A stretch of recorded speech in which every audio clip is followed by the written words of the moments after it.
All right. Welcome, guys. We are live wholesaling on demand, speaking your dreams into reality. We have Freedom Johnson on board. Freedom, what's going on, bro? What's going on, Ben? Just so everybody knows, I know we're doing a live interview. I'm happy to be on, Ben. I just dropped tea all over my battery at Starbucks. I've got two nice people who are, they're not complaining right now, but that's pressure right there, bro. Ton of pressure right now. We got to get a Starbucks guy over here to clean this up. That's how it unrolls. But this shows you nitty gritty down to business, man. We're real life people. We're in the business. We're just failing it forward like every one of you. You know, we're here to add value. You need to jump up real quick, bro, and handle that. I'm gonna jump straight into your introduction. Okay. We got Freedom Johnson, guys. Freedom is an up-and-coming investor and realtor out of the Dallas-Fort Worth market. July 2016, he began his journey in real estate in Dallas-Fort Worth by attending a local guru event. And after realizing he didn't have 20 grand to learn how to be an investor, he met a lady that took the chance on him at that event. After 2 months of that, he went down to YouTube University, soaked up as much knowledge as he could on wholesaling, as well as being a realtor. Eventually started working with a huge hedge fund in October of 2016, buying properties for them. December 2016, he got introduced to what a podcast was, and that's when things really started to change for him. After doing multiple deals, failing forward, and struggling with the hedge fund, he didn't get his first deal until March of 2017. Absolutely. And he worked for the hedge fund for another year after that. July 2018 rolls around. He decided to go out on his own and start wholesaling, buying, and flipping homes, as well as being a realtor. With the 2018 being the most successful year selling over 10 homes and flipping a $51,000 profit deal on his first flip, his career started to ramp up. Things started to look more promising. A true student of the game, he started to host one meetup in Dallas and one meetup in Fort Worth. He started to build a YouTube channel, Facebook, Instagram, and began documenting the journey. Freedom, I absolutely love the vision, bro. I am a huge advocate for starting right where you're at and just documenting the process, building it from there, man. So honored to have you on the show, bro, and I'm getting forward to jumping into some strategy today, man. Absolutely, yeah. Let's try to dive as deep as we can while the Starbucks guy over here is. Thank you so much. I appreciate it. This is live, right, man? Yeah, we on live. This is real estate world right here, man. Yeah, so I wish I could bring the camera out and show you what they're doing. Hey, tell them in Starbucks if they want to be featured on our YouTube channel that they could be our VIP members for the day. Yes, Google Starbucks. You are now the VIP member of our Facebook review group. Yeah, you're in the VIP room. Welcome. Thank you. All right. So before anything else, Freedom, tell us a little bit more about yourself. What was your career before wholesaling? How long have you been doing it? And more importantly, what made you switch and jump in full time? Okay. So yeah, what I was doing before was just like everybody else, having odd and end jobs. I can say, well, the backstory is real estate actually bit me at 21, just like everybody else, reading Rich Dad, Poor Dad, right? And then that kind of sparked something. Got two homes with my father at 21, owner finance. And so from 21 until the past 3 years, I was doing like everybody else, odd and end jobs. Thank you so much. Odd end jobs. I was working for the government as a telecontractor, where I would go to VA hospitals, schools, things like that, and install audio and video. So I did that for about 5 years. Started traveling so much that it was hard on my family. So I decided to come to Fort Worth. And we were already living in Texas, and we moved to Fort Worth, got a job for the home theater company, and was working about 45 to 60 hours a week, maybe making about $800 a week. And that's when I really started reading those books again, thinking rich, as a man, thinking all these things. So I was doing that. And then that's when the bug really hit me like, hey, I'm learning these things about how you can create revenue for yourself and be an entrepreneur. But I go drive, as I'm listening to that, I'm driving to a job where I can't leave for the next 8 hours. And that's what I was doing, working home theater installations as a salesman, putting home theater projects together for like upper class homes. Sweet. I love it, bro.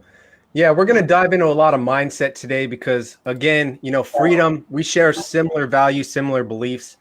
I'm just a huge motivator. Mindset is huge for me. When you realize that your thoughts take up mental real estate inside of your head, you start to become very careful what you allow yourself to think about on a consistent basis, right? Because over time, what you think about expands, and you literally become a product of that thought, right? Of your imagination. If you can see something in your mind, you can hold it in your hand. You just got to get out there, get creative, and put it in work. So, yeah, we connected on that level, and that's why I'm excited to really jump in. You guys on here, you see the more and more that you get involved in the business, it's all about your network. Surround yourself with the right people that understand your vision, that are on board with that, and that at the end of the day are truly going to be in your corner. Absolutely. Yeah, man. So jumping into it, tell us a story that you took from, at some point in your life that's really had a significant meaning for where you stand today that keeps you going even on those hardest days. So what was the story say that one more time? Just tell us a significant story in your life that had some type of impact and significance that's really helped you to push forward where you are today. I mean, so many, man. I really can't go into just one that comes fresh to my mind. I mean, it really had to be that time when I was working for that company where, I'm listening to all these books, and at the same time I got to drive in, and I can't leave for the next 8 hours. I think one of the pivotal moments in that is I specifically chose that job because as I was reading Rich Dad Poor Dad, one of the things I got from the book is you don't want to choose a job for the sake of making money. You want to choose a job for the sake of learning a skill. Right. So I was strictly there to learn how business works, how sales works, how marketing works, why people choose certain products, how to understand psychology and sales. What happened is when I learned that, I immediately started becoming that entrepreneur thing and started contracting my services outside of the company. What they did, they installed home theater things for audio and video and TVs and movie theaters. But a lot of those homeowners said, hey, man, I want to get a house rehabbed. So I saw a need, and I just started GCing properties for them. So while my company would go do the install, I would have some contractors come and do the work on the kitchen and the bathroom and the living room. And that pivotal point was whenever my manager, the guy who was in charge of me, my boss, was like, hey, man, we need you to sign this paper because you're leaving a lot and you're gone on these projects a little bit longer than what we expect you to. We need you to come back within a certain time frame. If you're late, we're gonna fire you. So at the same time, I'm going to these projects where I'm getting paid $10,000 to GC this house, but I'm getting paid $800 a week to work there. And when I got fired, when they fired me, I had I think $8,000 in my pocket from that project that I only had to go to 2 days, but I had to be there and take an $800 check for 60 hours a week. That's when it really hit me. Like I don't need to get wealthy. I can't get wealthy from having a 9 to 5 working, making somebody else's dream come true. I just made my dream come true, and I made $8 grand. That was the moment for sure where I was like, I can do anything. That's it, man. Yeah, we all have 24 hours in a day, right? So how you choose to spend your time, grow yourself and invest that is going to play a significant role in where you're at in the future. And it's not that, wealthy people have any less problems than anyone else. They might ask better questions and develop different strategies. But at the end of the day, how hard someone works has nothing to do with their net worth, right? Their network. I mean, it has something to do with their network. But once you start thinking that the old model really is obsolete, right? Our parents' generation, you could have one family member working full-time in the business and they support an entire family. That in most cases, that ain't working today. The old model is dying. You know, you got the old model is out. It's out. You got Uber replacing taxi cabs. You got Netflix, Hulu that are blowing out, you know, Blockbuster stores. And what's next? Walmart? You know, brick and mortar is dying. So the early adopters, people that realize it's time to adapt and start working on ourselves towards that change. That's the only way it's really going to happen. You know, it's not for the faint in heart, but that's what's really going to spike that. And you just got to put your head down, put your shoes on the pavement and start moving forward. That's really what it takes. I agree 100%, 100% with that. Yeah, man. So I know a lot of people want to jump straight into some strategy, man. Walk us through some of your, you know, favorite converting lists. Let's walk through your strategy and tell us a little bit what that looks like on the back end and what's brought the best results for you. Yeah, so my favorite type of lists are pre-foreclosure lists because as emotional as it is, they've got a time clock over their head. So I really like that because they've got to make a decision either way. So it's about, that one is more about speed. I think the hard part is just building a relationship and a rapport and getting them to get past, you know, the shame and the guilt and just the how hard it is to even face the fact that they financially had a hiccup somewhere. So I like pre-foreclosure lists, tax delinquent, code violation, absentee owners. Those are the ones that I really go after. I get business from referrals as well, you know. So those are my favorite for sure. I would say pre-foreclosure, absentee owner, tax delinquent, code violation, and referrals. And how are you going about marketing? Are you cold calling? Are you sending mail?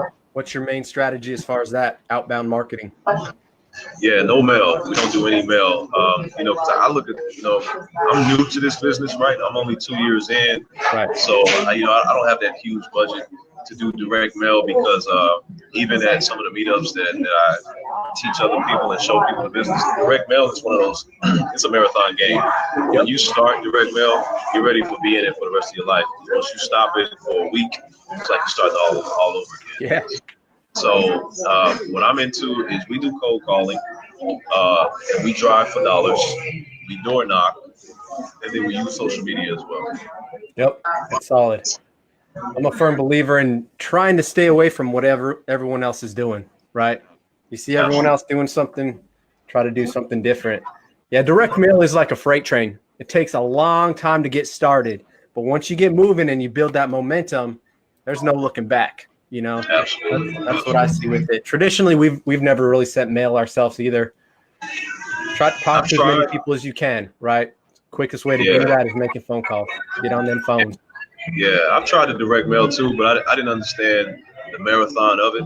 Right. It was, you know, I've done like everybody else, put a few addresses together, about 40, 50 addresses, and mail once, and be like, man, nothing came back. Yep.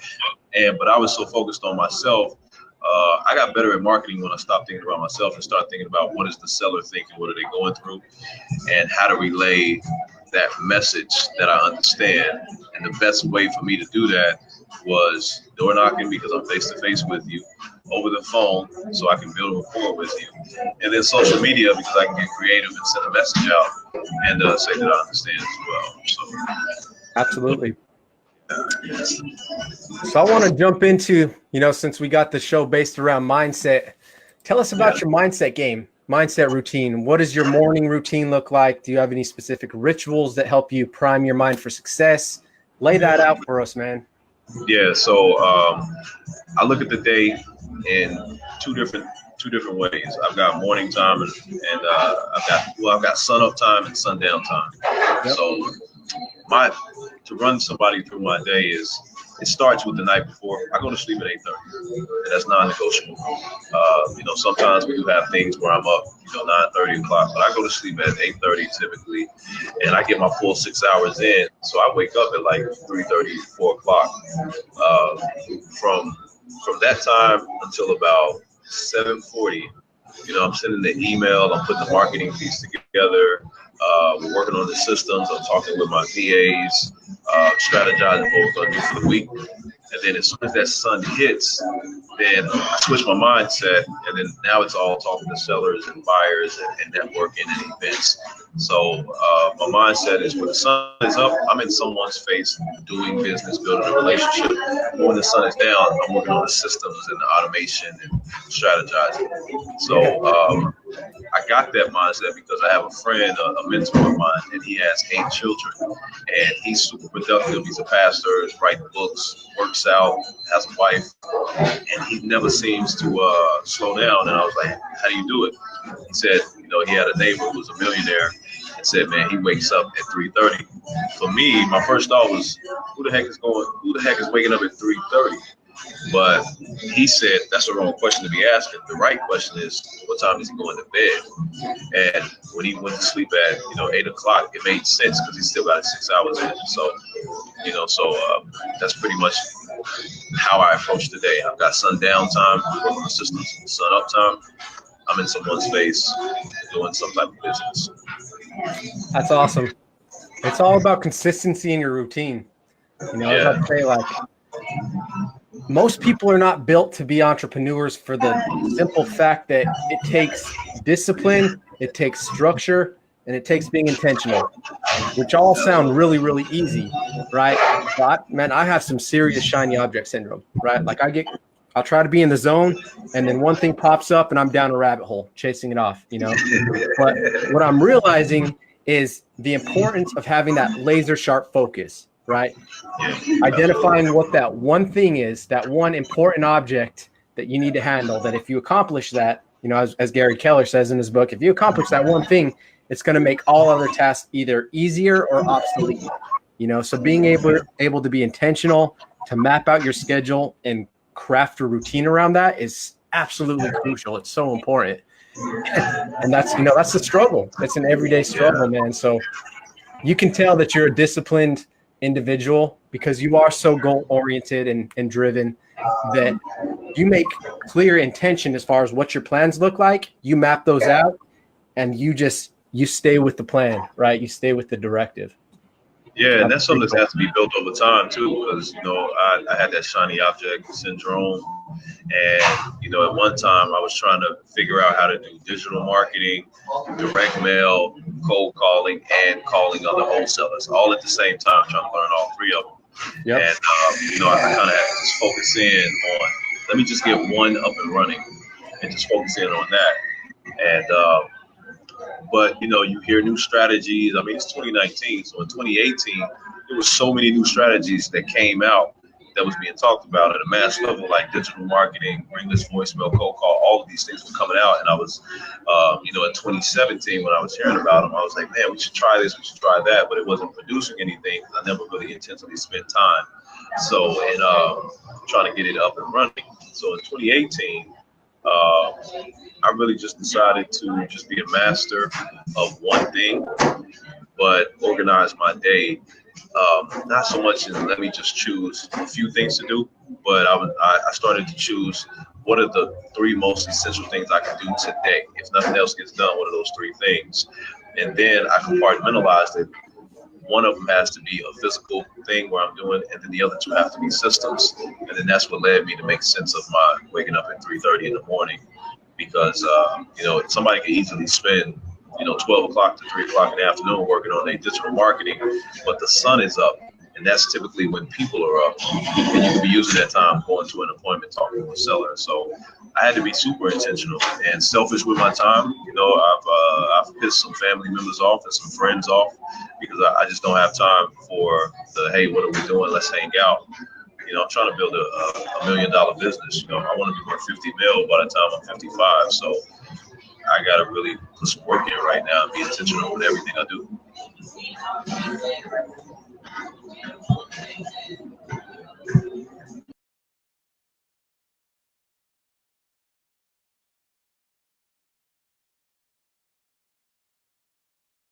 Boom.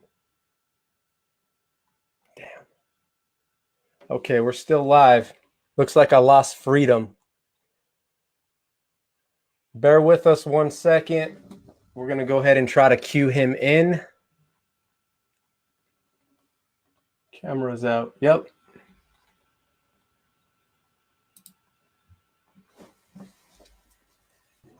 Yeah. Okay, we back on, bro.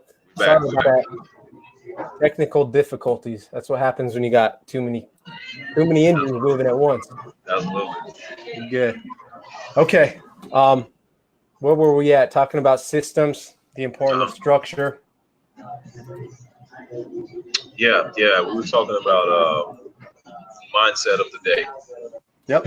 So with you being a mindset believer, this relates so much, with the vision mantra, and we've touched on this a little bit already, but help us understand, your mindset and how that results to success. We're kind of on the tip of that, but it seems to be counterintuitive. Most people usually equate success to massive amounts of action, which holds to be true in many cases, but there's a fine line and there's a balance as far as how you spend your waking hours, how you invest in yourself and your mindset, and then take action towards implementing it. But it doesn't always necessarily mean massive action. So explain how you find that balance in your life and how you play it out.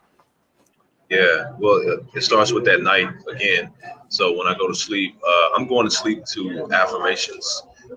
Typically, I am affirmations. So if anybody's interested, go to YouTube, type in "You Are Creators," and you'll see, or just type in "I am affirmations," and you'll see the "I am" affirmation that I listen to every night. It says things like, "I am kind," "I am brilliant," I am an expert. I am a part of God. I'm connected to the source. I am wealthy. I am healthy.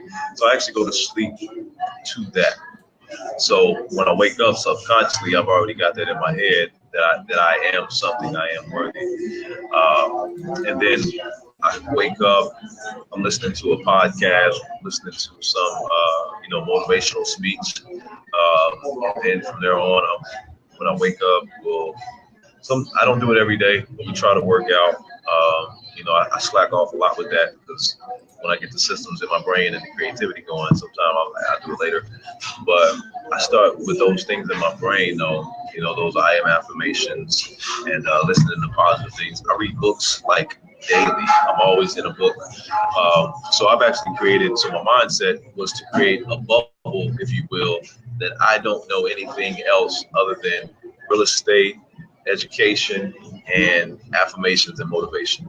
So that's the lens that I see the world through, because that's all I consume. So I know how important that is because, right and wrong is not necessarily right or wrong. It's really just the perspective that you have. My whole intake is all affirmations, positive information, real estate. And then on the other part of my mindset is I'm around people who are smarter than me all day, every day. Yep. I like to be the dumbest guy in the room because I'm always learning. So I've got 4 mentors who help me on my real estate, my marriage, my finances, my systems, my healthiness. So I've got a ton of people around me. But the mindset for that was I don't want to be the smart guy because as soon as I know everything, I'll get comfortable. I want to always be in a learning state. So my goal was to be a student. So I had to be around smarter people. And they're always feeding and pouring into me. So my mind say, if you don't have mentors, man, you're gonna fail. Because I need somebody around me who can say, hey man, I've been where you're going. Let me tell you how this plays out. Well, let me also tell you how to avoid this because I see what you're doing. So my mind state is I have to be around people who are productive, who are doing what I'm doing, who are doing it at a higher level, who are doing it at a better level, who are holding me accountable, but also who just really care about, my life as well, because it makes me want to do great for them. So my mind states to be the dumbest guy in the room around the best people in the world. That's huge. So much nuggets there, so much powerful stuff that you just touched on, man. Yeah. The I am, that's the most powerful 2 words in any language. Doesn't matter what, dialect or whatever language you speak, it's the 2 most powerful words. And it's a biblical principle, it's faith-based. Or they ask, well, who are you? Jesus said, I am. I am. I am who I am. Yeah, it's powerful, man. There's something about that. And the fact that we're created in God's image, right? There's something powerful about that, knowing that we have some of the same power in a relationship with the creator of the universe. It's insane. And once you realize that and you really step out in faith, and not just saying you got faith, but fully expecting those blessings, right? And walking as if you already have accomplished that. That's really where the results come, you know? And speaking for myself, like in my own business, it wasn't until I wholeheartedly believed in myself. And I would, you know, if I walk into an appointment with the assurance that I'm going to walk out with a contract, then there's no doubt in my mind I'm going to lock it up because you already have it. You already have it's yours, right? Yeah, but learning how to prime your brain, you know, and touching on that, priming your brain for success and making sure that you are ready, that you're fed spiritually, physically, mentally, emotionally. And if you don't have the right people in your corner, it's nearly impossible to do that. So he's right, man. The importance of having a mentor, building your power team, and having people surrounding you in your corner that can help navigate life. You know, this ain't just real estate. This is, you know, it's life.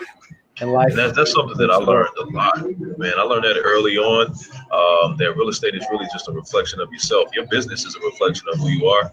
So, you know, when I was really focused on just going to get deals, what that means is I wasn't focused on providing value. I wasn't focused on listening to people. I was only focused on getting deals. And that was my personality. So the deals wouldn't come because people could sense that, figure that out.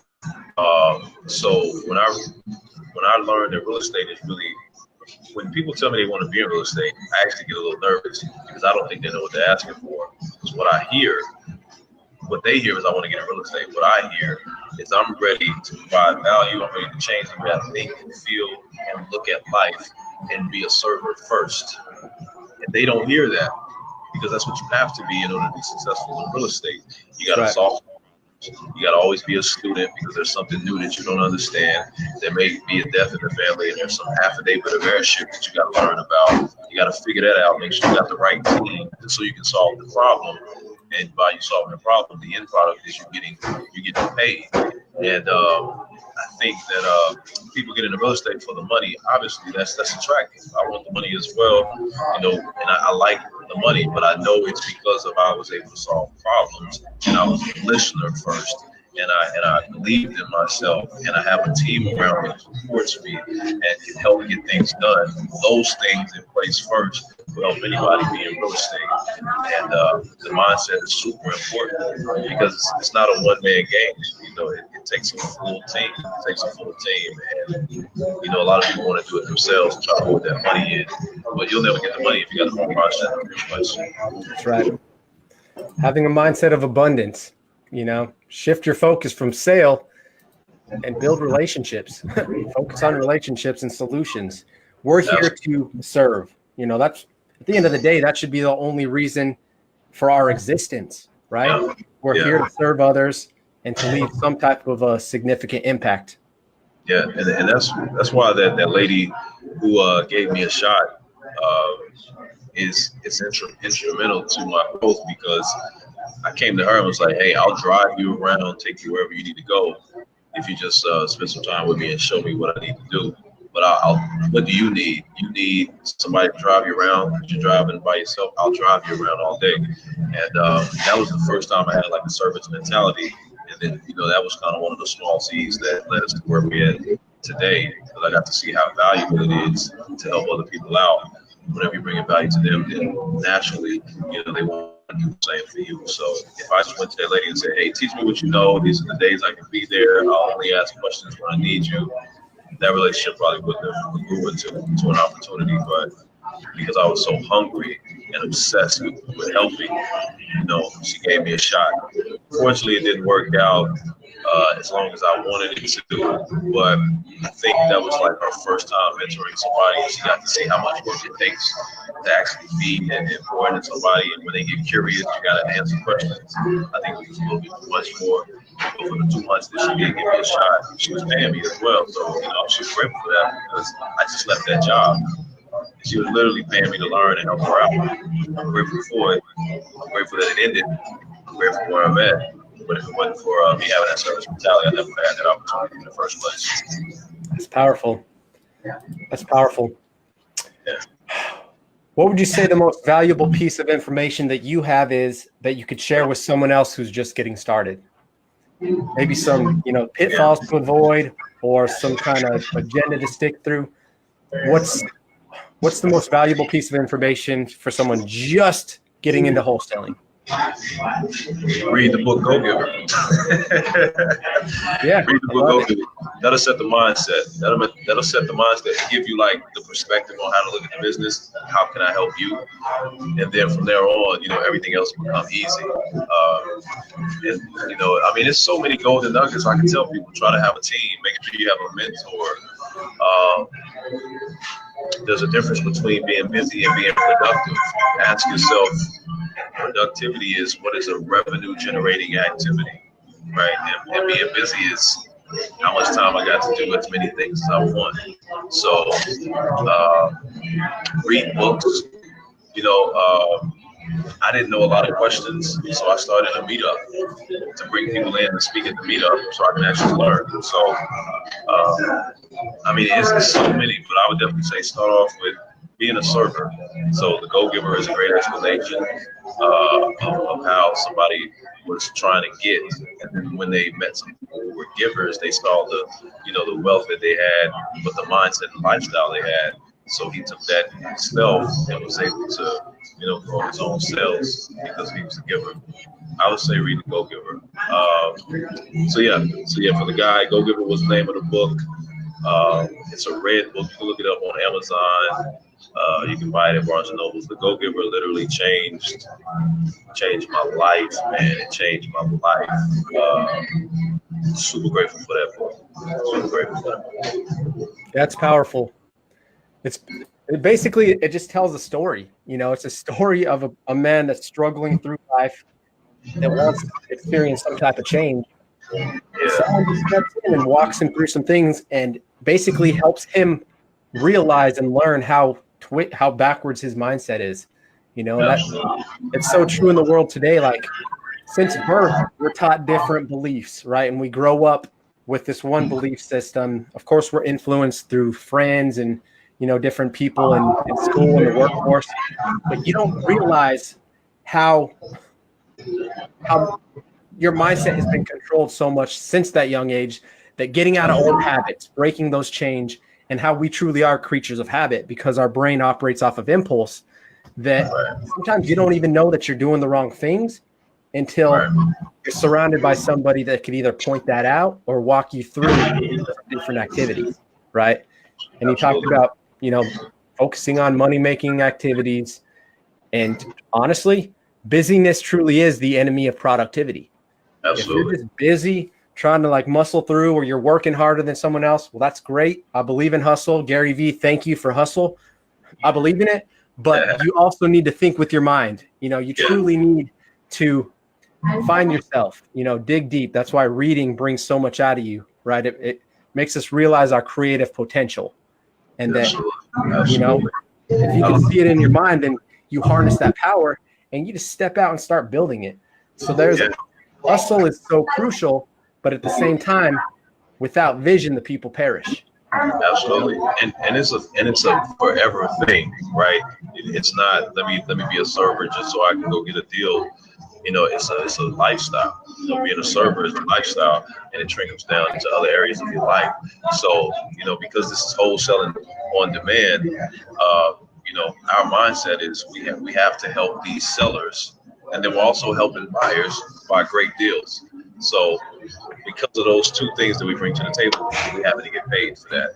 So, gotta be a server, man. I've literally been able to get deals at cheaper prices than the next guy, because I paid for the U-Haul for them to move their stuff. Yep. Okay?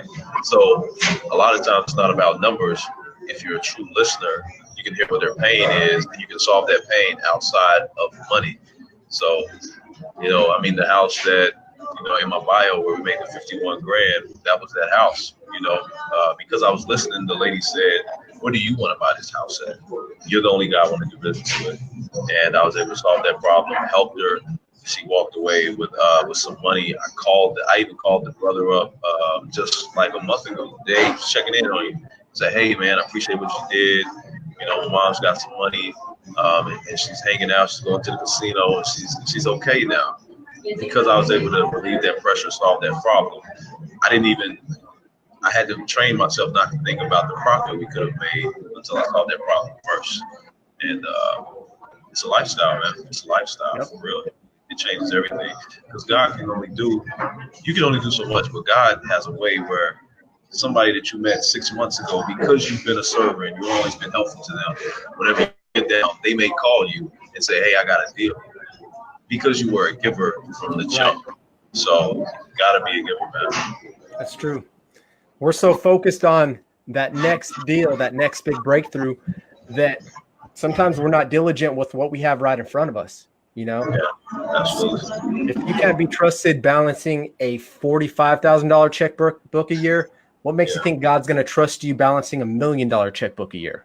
You know, absolutely. Yeah, it's all habits, man. You gotta be a great steward of it. So, what do you think these people need though? Like any specific tool, any app that I'm using, any resource? What do you think? I want to make sure these guys walk away with.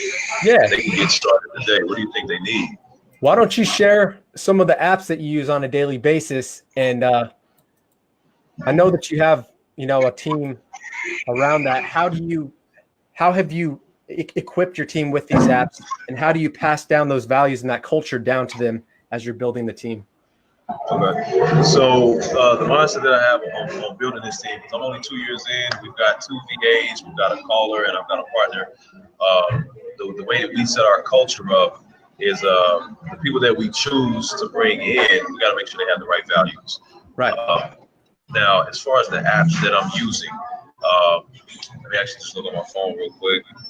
One of my favorite apps is, because I'm all about efficiency and making sure we can be productive, not busy, is I use this app right here. I don't know if people can see it, called, where's the camera at? Road Warrior. That red one right there. So Road Warrior, I've got a few houses that I want to go hit up. I plug all those addresses into Road Warrior, and it's typically like 3. I'll hit between 3 and 5 a day. And Road Warrior will calculate what's the most efficient way for me to hit those houses and go back home. So that helps me out on my time. Another app, I use Slack so that I can with my team. But when I'm driving for dollars, there's 2 apps that I use. One of them is called HomeSnap. And HomeSnap, whenever you take a photo of the house, the address will pop up. And even if you don't know the address, it'll give you a little bit of information too, like the equity, and it won't tell you who owns the house, but a little bit about the neighborhood. I actually use HomeSnap just as a way to capture the address. So if I see an ugly house, I open up the HomeSnap app. It gives me like this little frame to take a photo of the house through. I click the camera button, it'll process it and pull up the address. And so I actually just send those to my VA. Say, hey, I went driving for dollars today. These are some of the addresses. I need you to go pull them up, look up the number and the name, and plug that into my system. I have DocuSign. I use DocuSign so we can sign the contracts as well. And you know what, Ben? Let's even put these in the show notes so that you can actually go to these websites. Another app that I use is Deal Machine, and this one I just started testing out. Absolutely love Deal Machine. So Deal Machine, I do the same thing. I'll take a photo or plug in the address. But what Deal Machine does is it becomes an automated follow-up system for me. So, and you can pay. So I think I pay, $300 a month for that. What Deal Machine is when I pull up that information, Deal Machine goes a little bit deeper than HomeSnap. It'll give me the phone numbers if they have any. It'll give me any tax records as well. It'll give me the owner's name, and I can literally call the person from there. Or I can choose to have a follow-up system, and I can pay, I think it's like 10 cents a mailer, and I can put them on a mail system through Deal Machine for the next 7 weeks. A mail piece will hit the house. So I love that one because that's some automated follow-up for me that I don't have to do, because the follow-up is super hard, because that's where most of the deals are made anyway. Yep. So man, I use Simple Crew. If I need like some task done within real estate, most people use it to drop Bandit Signs, but I use it to drop off other things. Simple Crew, you pay somebody to go do a thing for you. Voxer's good for team communication, walkie-talkie on the go. Yeah, Boxer. I do ringless voicemail as well, so I use slide dial. Yep. Slide broadcast. I mean, I use Udemy to go learn everything and YouTube. So yeah, I think those are pretty much it, man. Like if I was without slide dial, deal machine, I'd be out of business. And just realize too that you can't do everything alone, right? Real estate is a team sport. So learning to utilize other people's time, right? There's cool sites like Upwork and Fiverr where you can hand out these menial tasks. Now, if you're just starting, I don't by any means recommend you go out and hire a VA. I don't. But when you get to a point where you understand a certain marketing channel and you've become great at that, you know, an expert in that certain little niche, then outsource it, hand it off to someone else and jump on to the next one. Instead of trying to focus on everything at once, you know, trying to be a master of all trades, Craigslist ads in the morning, and then you're trying to send out postcards, and then you're cold calling and driving. You get crippled. You know, you get absolutely nothing done when you're trying to do too much at once. So my best suggestion is focus on that one thing. Find that one thing, that one marketing channel, and become great at that. When you become great, outsource it. Give it to a VA.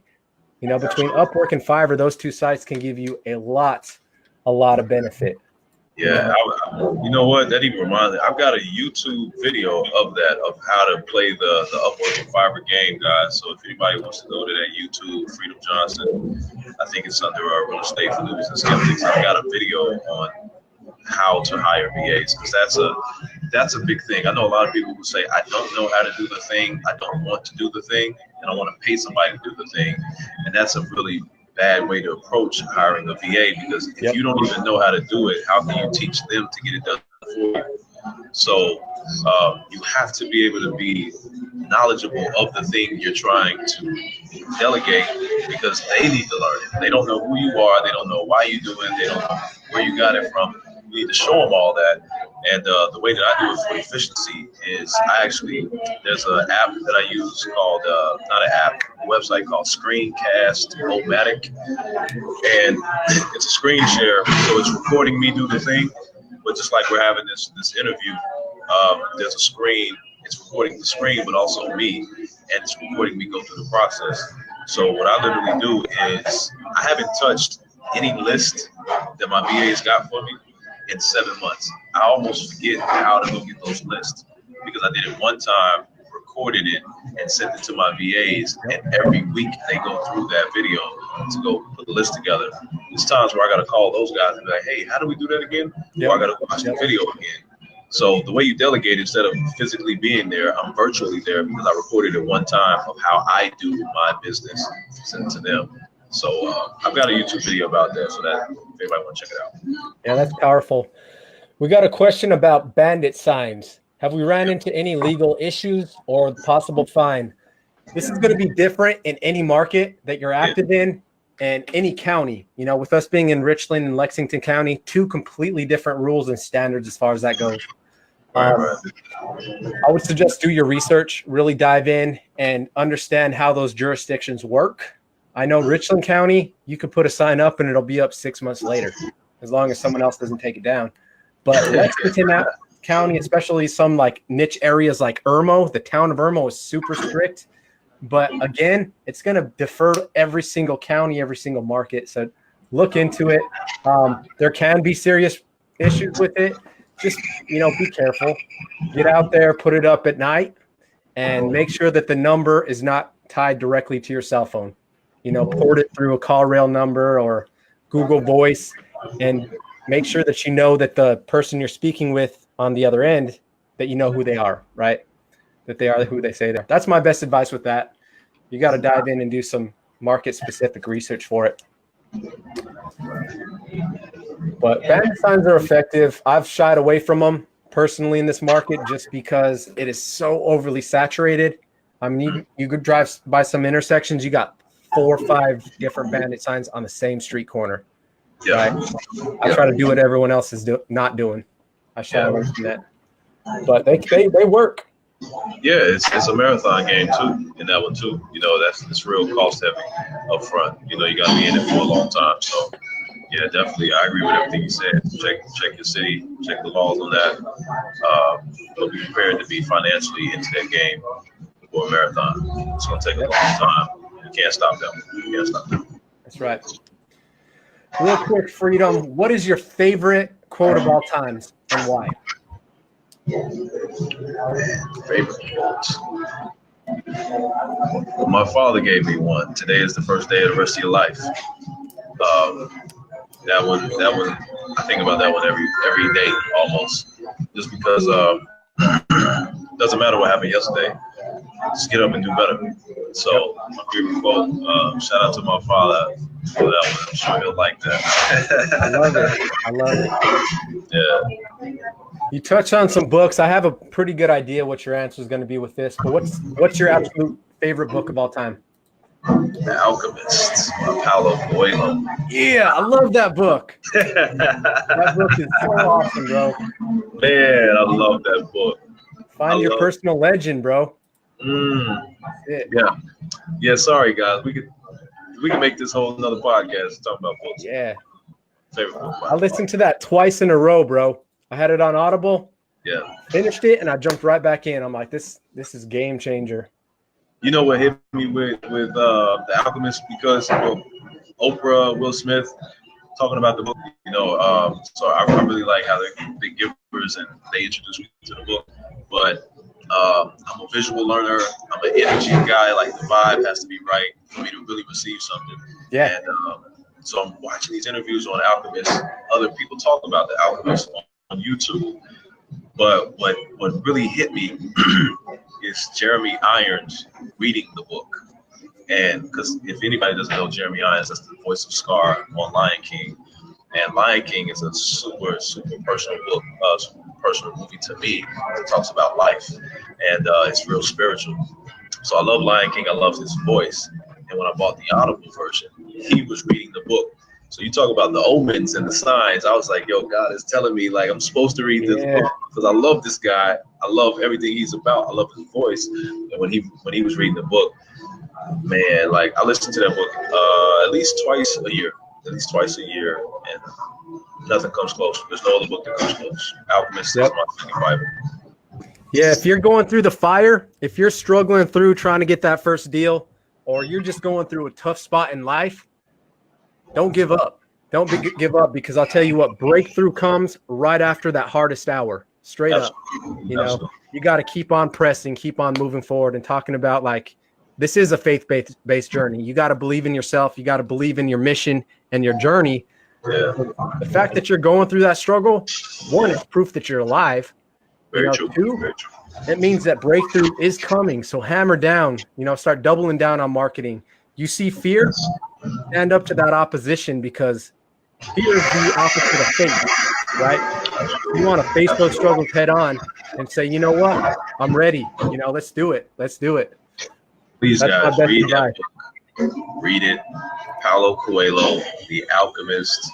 It's been a game changer. My favorite section from that book, because I know we got to get out of here, so I'll try to be quick.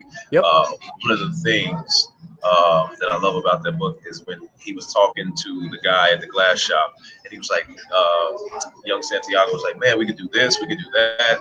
These people are going up the mountain. Maybe they can come down and drink some tea. And the old guy was saying, you know what I love and hate about you, Santiago, is the fact that you dream and you actually want to do things. I want to talk about doing things, but I don't want to do them.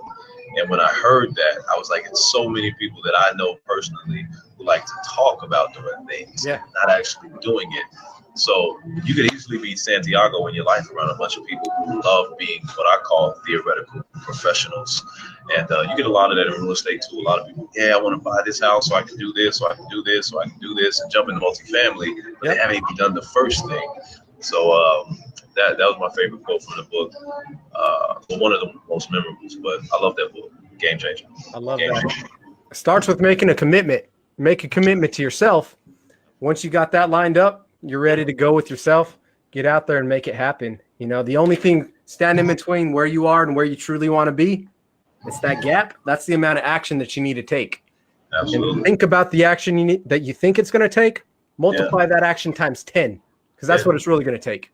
Right? And don't do it alone. Yep, that's it. Build a team. Yeah, thank you for reaching out, bro. Jody, super grateful for you too, man. We're going to link up soon, bro. See if we can put some deals together. You guys, anyone in Dallas, Fort Worth, Freedom Johnson is killing it out there, guys. He's got a couple meetups, one on the Dallas end, one on the Fort Worth side. Come check him out. He is truly taking some strides forward. He's making some ripples out here. And again, this guy comes from a place of service. He's got a servant's heart. So I'm sure he'd love to embrace any communication. If you want to reach out to him, he's got a fan page, FP. Freedom, tell the listeners where else they can find you online. Yeah. You can find me on my Facebook fan page, FP Freedom Johnson. You can find me on Instagram, Freedom Johnson with the number 2 after that. I'm always on both of those. I love Instagram because, we got the visual as well as the connection. So hit me up on Facebook, but mainly catch me on Instagram, Freedom Johnson with the number 2 after it. I'm there all day, every day. I was doing stories before we even jumped on. Like, hey, I'm about to jump on with Ben. And I love what you're doing, man. I love the tribe that you're building with Wholesaling on Demand podcast. Can't wait to do the next one. And any way that I can help you, man, you let me know. But we're friends for life as far as I'm concerned. Absolutely, bro. Thankful for you, man.